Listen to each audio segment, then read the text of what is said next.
longer going to do that. Instead, we're going to set module.exports equal to, right here, the add function. Now, what do we know? We know that what comes back from require is now this function, which means that over here, the name first name doesn't make much sense anymore, and neither does how we're using it. We need to call it since it's a function. So right here, I'm going to call that add, which is indeed appropriate, though remember, it could be called anything as long as we're consistent in this file. Down below, we can now go ahead and use it.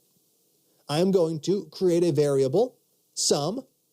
I'm going to get its value by calling add. I'll pass in 4 and -2. The sum should be 2, and I'll print the sum to the screen. So right here, sum, perfect. Let's go ahead and save all files and see if this works. Down below, I'm going to rerun the script, and what do I get? I get my utils.js method followed by the number 2. So in this case, we exported a function from one file.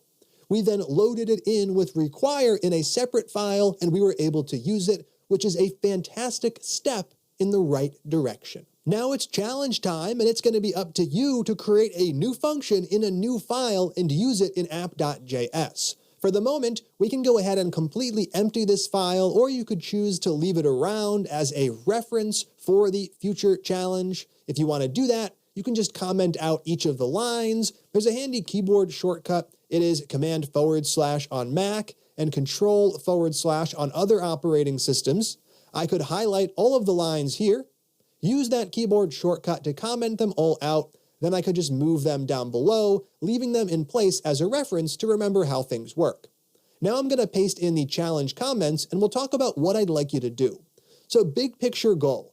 You want to define and use a function in a new file. So step 1, you're going to create a new file called notes.js, and this is a real file we're actually going to use as part of the notes application. From there, you're going to create a getNotes function, which is also going to be a real function we'll be building out throughout this course. Now, for the moment, it's not going to do anything fancy. It doesn't need any arguments, and it's not going to run any calculations. All it's going to do is return a static string, like your notes ... The notes will eventually come later.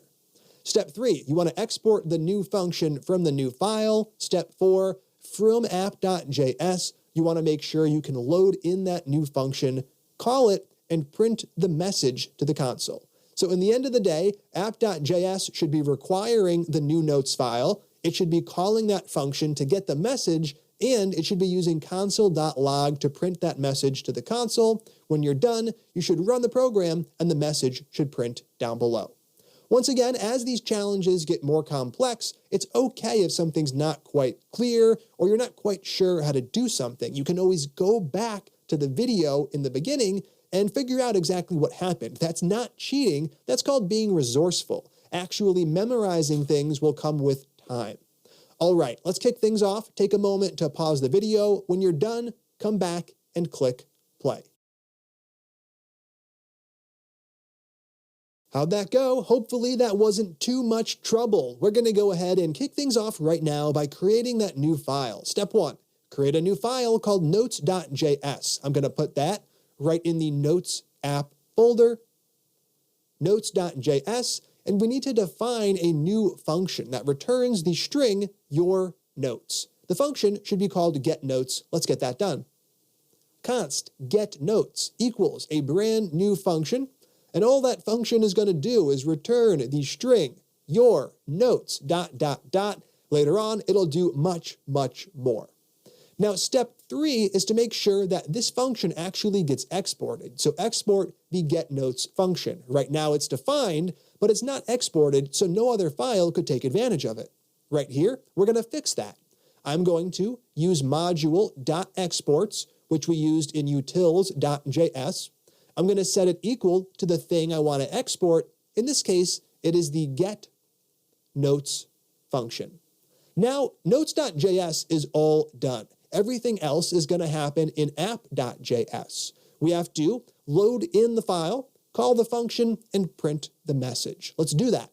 Right here, I'm going to create a variable, const. I'm going to call this getNotes. I'm then going to use require to load that file in. Right here, inside of require, we pass in that string, and remember, when we're loading in another file we've created, we have to provide a relative path from the file we're calling require in to the file we're trying to load. So /notes.js, and now we can actually use the getNotes function. So right here, const message equals, I'll be calling getNotes. I don't have to pass in any arguments since it doesn't take any, then console.log to print the message to the console. Perfect. Let's go ahead and see if this works. Down below, I'm going to go ahead and rerun the script, and what do I get? I get your notes ... printing, which is fantastic. Now that we have this in place, we're making good progress in the right direction, and we can go ahead and remove all of the commented out code in this file, leaving just those 3 lines in place. We're also going to remove the utils.js file that was created for demonstration purposes. The file that you created, notes.js, that's actually going to stay around and play a critical role in the Notes application. So now we know how to load in core Node modules. We know how to load in other files we've created. The last thing we need to learn about is how to load in NPM modules so we can take advantage of them in our applications, something we'll be doing extensively throughout the class. We're going to talk about that in the next video. I'm excited to get to it, so let's go ahead and jump right in.